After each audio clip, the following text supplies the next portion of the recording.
Chaud, dans la zone des 6 mètres, il y a quand même beaucoup de blanchissement corallien. Je pense que je dirais qu'il y a au moins 50%. Beaucoup plus que d'habitude? C'est beaucoup plus que les autres années où on en avait observé en 2016. Et c'est surtout que ça paraît beaucoup plus violent en fait. Les colonies certaines sont déjà totalement blanches, alors qu'on est juste, je dirais, au début de l'été. Et qui normalement il reste encore un mois de chaleur. Donc c'est vrai que c'est un peu inquiétant pour la suite des semaines. En fait, comme l'eau de mer est trop chaude, à l'intérieur du corail, les petites algues, elles vont relâcher en quelque sorte des molécules qui sont toxiques pour le corail. Et donc lui, ce qu'il fait, c'est qu'il expulse ces algues parce qu'en gros, ça le dérange. Donc voilà, c'est vraiment parce que l'eau de mer est trop chaude qu'il va expulser ces algues et du coup après qu'il peut mourir de faim.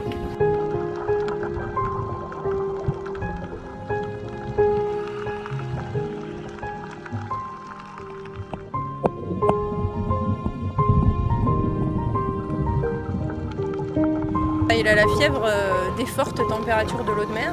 Donc en gros, il a perdu des petites algues qui vivent dans ses coraux. Et donc en fait, il n'a plus d'apport énergétique. Parce qu'il faut savoir que le corail, il ne va pas manger.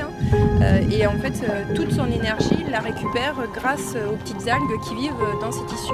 Et donc quand il fait trop chaud, il va expulser ces algues et en quelque sorte, il se retrouve affamé.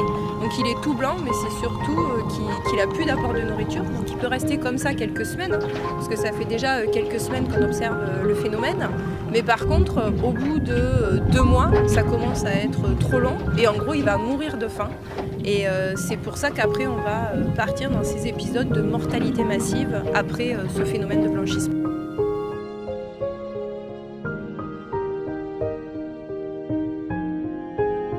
Ce qui se passe, c'est que la température par exemple, la température est plus froide aux australes, mais en 2017, on a eu un énorme phénomène de blanchissement parce que la température était au-dessus de la normale pour les australes.